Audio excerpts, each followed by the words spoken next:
Listen closely, because this is not the kind of message you simply hear and forget. This is the kind that settles somewhere deep inside you and stays there long after the words end. There is a misunderstanding about empaths that has existed for far too long. People often assume they are fragile, overly soft, easy to influence, and simple to break. But that perception is not just wrong, it's dangerously incomplete. Because what they fail to recognize is that an empath is not weak at all. An empath is perceptive, highly aware, almost unsettlingly observant. They don't just hear words, they read what lives beneath them. They don't just see actions, they feel the intent behind them. Energy speaks to them in a language most people don't even know exists. They can sense dishonesty before it is spoken out loud. They can feel shifts in intention long before anything physically changes. And despite all of that awareness, they still choose kindness. That choice is not ignorance. It is not naivety. It is discipline. But there is always a breaking point people don't understand. Not a breaking point that destroys them, but one that transforms them. When an empath is pushed beyond their limit, they don't collapse. They evolve. Because empaths are generous with understanding, they give chances most people would never extend. They try to see pain where others only see behavior. They forgive what others would walk away from. Even when they are the ones being hurt, they still search for meaning, for context, for the human reason behind the damage. But nothing goes unnoticed. Every betrayal leaves an imprint. Every lie adjusts something internally. Every manipulation sharpens their perception just a little more, until eventually something quiet happens. They stop explaining. They stop chasing clarity from people who refuse to be honest. They stop overextending their emotional energy for those who don't value it. And once that shift happens, it is not reversible in the same way, because they didn't lose their kindness. They outgrew blind access. The version of them people first met was patient, forgiving, understanding to a fault. But the version that emerges after experience is entirely different. That version sees patterns instantly. It recognizes emotional inconsistencies without effort. It no longer ignores red flags just to maintain peace. There are no more excuses for repeated behavior, no more emotional discounts for disrespect, no more sacrificing inner stability just to make others comfortable. Now they notice everything. The smallest change in tone, the slightest hesitation in speech, the micro shifts in body language that reveal more than words ever could. The subtle contradictions between what someone says and what they actually project. And because of that, they move differently. Empathy was never a weakness. It was a heightened state of awareness operating at a level most people don't even register. While others enter a room and focus only on faces and conversations, an empath senses what is unspoken. They pick up tension that hasn't been acknowledged. They feel emotional histories sitting quietly in the atmosphere. They detect internal fractures in people who are still pretending to be whole. They notice the pause before a lie, the shift in breathing when discomfort appears, the subtle change in posture when someone is hiding something. These are not guesses. These are patterns they have learned to read without effort. And here is what confuses people the most. An empath does not only see darkness in others, they understand it. They recognize the emotional wounds behind toxic behavior. They can trace manipulation back to insecurity, arrogance back to pain, cruelty back to unresolved damage. They see the cause beneath the surface, and even then, they often choose compassion instead of exploitation. That is not softness. That is control, because anyone can become cold. Anyone can shut down emotionally. Anyone can respond to pain with more pain and call it strength. But it takes a different kind of inner power to understand exactly what someone is capable of and still choose not to become like them. Most people assume you didn't notice what they were doing. They believe your patience meant blindness. They interpret your calmness as ignorance. They mistake your forgiveness for lack of awareness. That assumption gave them confidence. Confidence to overstep boundaries. Confidence to test limits. Confidence to believe they were getting away with something. But they were never unseen. They were being observed, not in reaction, but in silence. Not in emotion, but in awareness. Because silence is not ignorance. Calmness is not weakness. Stillness is not surrender. It is control. While they were revealing themselves, you were understanding them. Every contradiction, every inconsistency, every moment where words and energy didn't align. Nothing was missed. Nothing was lost. It was all stored, processed, and understood. And even then, you allowed space for truth to surface naturally. Not because you lacked response, but because you understood timing. That is the discipline most people will never grasp, because most individuals react immediately. They respond too quickly. They judge too early. They act before they understand, but an empath does the opposite. They observe first. They analyze first. They understand first. Only then do they decide. And that patience creates something powerful. It creates awareness without urgency. It creates clarity without chaos. It creates a kind of emotional intelligence that does not need validation, does not need attention, and does not need explanation. Because when you truly see everything clearly, you no longer need to prove what you already know. That is where real strength exists. Not in loud reactions, but in silent understanding. That's power because reaction gives people information. It reveals where your pressure points are. It shows what can move you, what can provoke you, what can pull you off balance. Reaction is data, and the moment someone can read your reactions, they can start predicting you. But when you stay steady, when you stay grounded, when you observe without overexposing yourself, you become something else entirely. You become unreadable. Not because you are hiding, but because you are no longer giving away easy access to your inner world. That is exactly what makes manipulators uneasy around you. They struggle to place you. They cannot identify where your limits are. They cannot map your emotional responses. They cannot anticipate what will trigger you next because you are no longer operating on the level they are used to. They are working with surface level tactics. You are operating with depth. They are trying to control outcomes. You are practicing control over yourself. And self-control always outlasts manipulation because manipulation relies on predictable emotional reactions. It depends on someone responding impulsively, emotionally, without awareness. But when someone learns to regulate their emotions instead of being driven by them, manipulation loses its entry point. There is nothing stable enough for it to hook into. That is what they misunderstood about you from the beginning. They mistook your kindness for compliance. They mistook your patience for permission. They mistook your silence for surrender. But none of that was true. Your silence was awareness in observation. Your patience was timing. Your kindness was choice, not weakness. Because real strength is not about reacting immediately. It is about responding accurately, and response requires awareness, not impulse. You do not engage just because something provokes you. You do not invest energy into every situation. You do not react to every person who tries to pull a reaction out of you. You choose where you place your attention, and choice is where power begins. Because the moment you realize you are not obligated to respond to everything, you become free. Free from emotional pressure, free from external expectations, free from the subtle control people try to impose through urgency, guilt, or provocation. And that is when everything starts to shift. When they notice you are not reacting the way they expected, when their usual tactics stop producing results, when your attention becomes selective instead of automatic, that is when confusion enters the picture. Because their entire strategy was built on a false assumption that you were predictable. But now they are dealing with someone who sees too much, someone who recognizes patterns quickly, someone who understands intention before it becomes action, someone who is no longer relying on surface impressions. And once awareness reaches that level, it does not regress. You cannot unsee what you have already recognized. You cannot unknow what has already been understood. You cannot return to the version of yourself that ignored what you now clearly detect. That is what makes this shift irreversible. And this is where people misunderstand empathy completely. It is not just emotional sensitivity. It is not just feeling deeply. It is what you do with that feeling.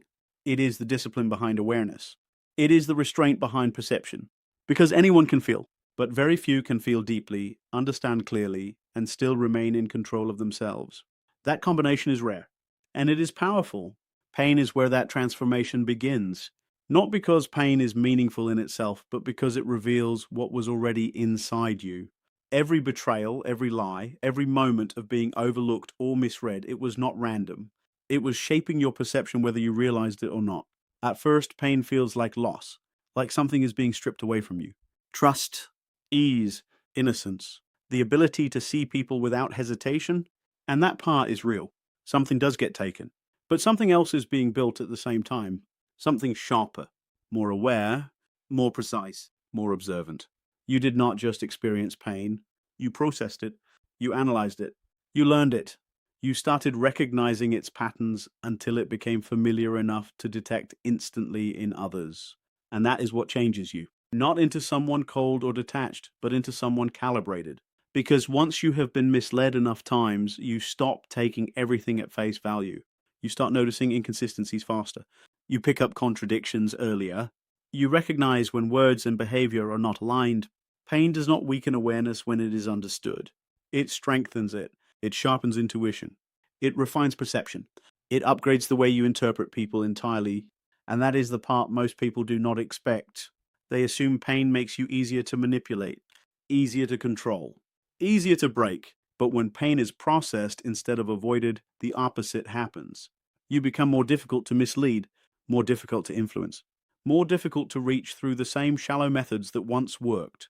Because now you do not just listen to what people say, you watch what they do.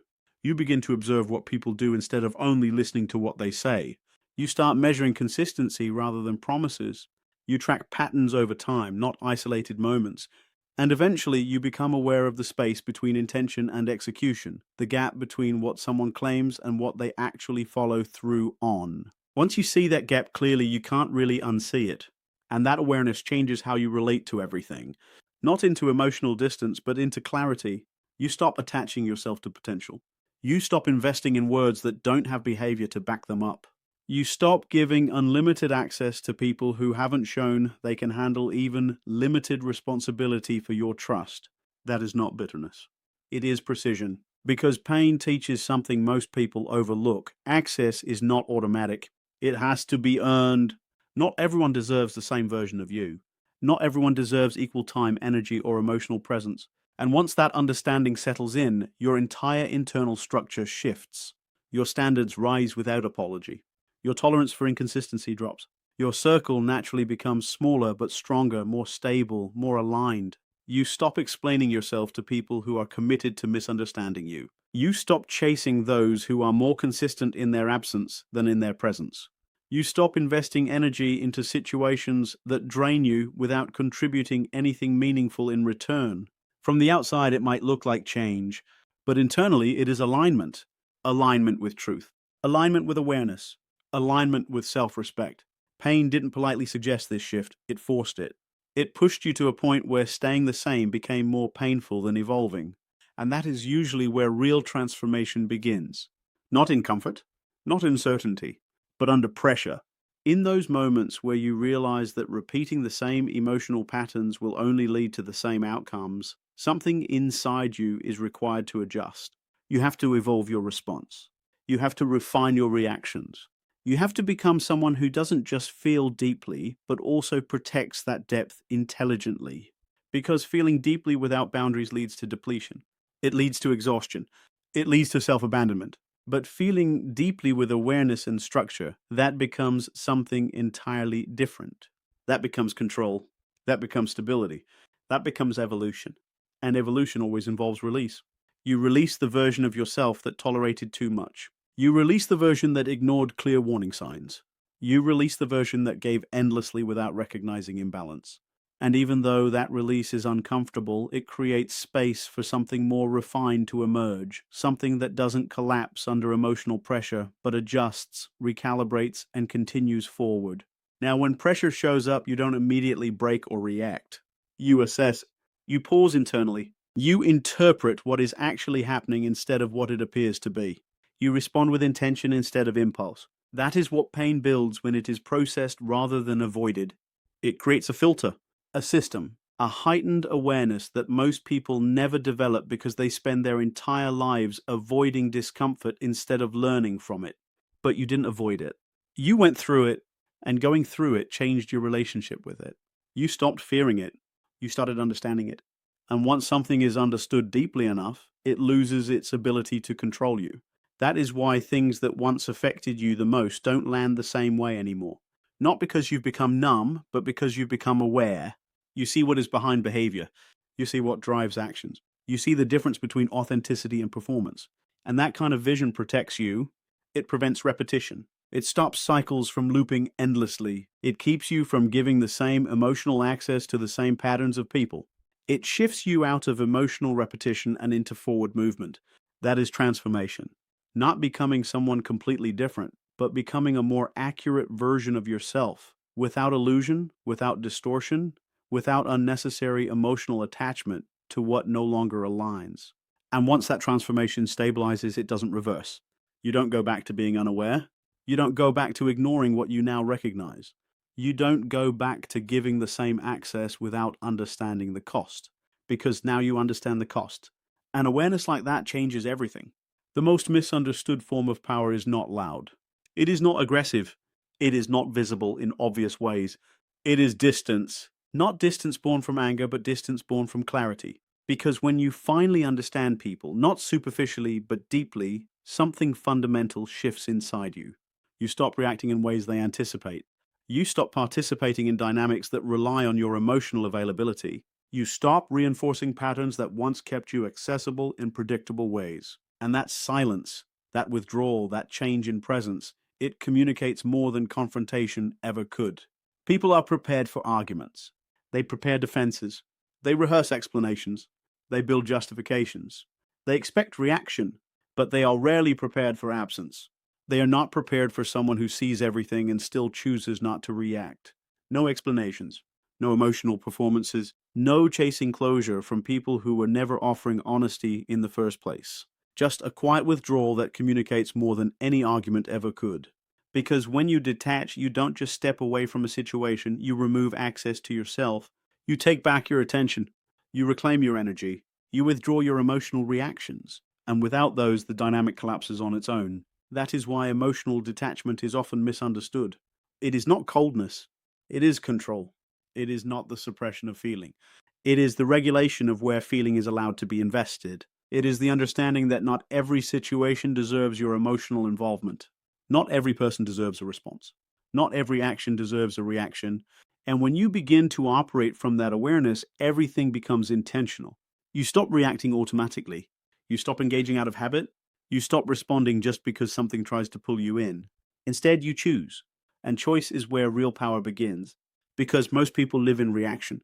They get pulled into conversations they never needed to enter. They respond to words that were never worth their attention. They become emotionally entangled in situations that drain them while offering nothing in return. But that cycle weakens the moment you see what reaction actually is. Reaction is permission. Every time you react impulsively, you are signaling what can move you.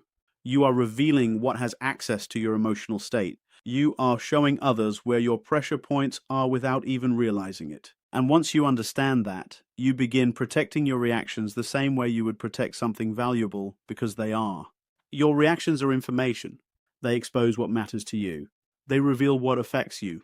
They outline where your emotional vulnerabilities sit. So when those reactions become controlled, those vulnerabilities become harder to locate. That is where detachment stops being emotional and becomes strategic. Not as a defense mechanism, but as a standard. You don't withdraw because you are hurt. You withdraw because you are aware. Aware of patterns that drain you. Aware of behavior that doesn't align with your peace. Aware of people who only show up when it benefits them. And awareness naturally creates distance. Because once you see clearly, you can no longer stay blindly attached. That is the shift most people misinterpret. They assume you changed. They assume you became distant, colder, different. But what actually changed is not your heart, it is your access policy. You stopped granting unlimited access to people who never respected it. You stopped over-explaining yourself to those who were never listening with intent. You stopped proving your value to those committed to misunderstanding it. And that decision is far more powerful than any words you could have said. Because words can be debated, words can be twisted, words can be ignored. But absence cannot be argued with. Absence creates reflection. It forces people to sit with their own behavior without distraction. No reactions to provoke, no emotional responses to manipulate, no explanations to distort, just silence and what that silence reveals. For someone who depended on your presence, your attention, your emotional availability, that silence becomes uncomfortable. Not because you said something, but because you stopped offering access. They were used to engagement. They were used to response. They were used to your availability. And now that access is gone, not reduced, not limited, but removed, something shifts. That is where power becomes visible. Not in confrontation, not in argument, but in restraint, in what you refuse to participate in what you refuse to explain, in what you refuse to react to. Because disengagement is one of the strongest boundaries that exists. It requires no agreement from anyone else. It needs no validation. It asks for no understanding. It simply stands on its own. And once it is in place, everything changes. You begin to move differently. You think differently. You interact differently. Not from emotional need, but from self-respect. And self-respect does not argue. It does not chase. It does not beg to be understood. It observes. It decides. It removes itself from what does not align. That is what emotional detachment truly is. Not emptiness, but discipline. You still feel, you still understand, you still perceive deeply, but you no longer give that depth to everyone. You no longer place your emotional awareness in the hands of people who misuse it. Because depth is not something to be scattered, it is something to be protected, and protection does not require aggression. It requires clarity. So detachment becomes distance without explanation, control without force, and awareness without emotional leakage. And when you reach that state, there is nothing left for others to manipulate, no reaction to trigger, no emotion to exploit, no access to misuse, just presence, calm, aware, and no longer available on demand. And that kind of presence doesn't need to prove anything, it simply knows what it is and what it refuses to become.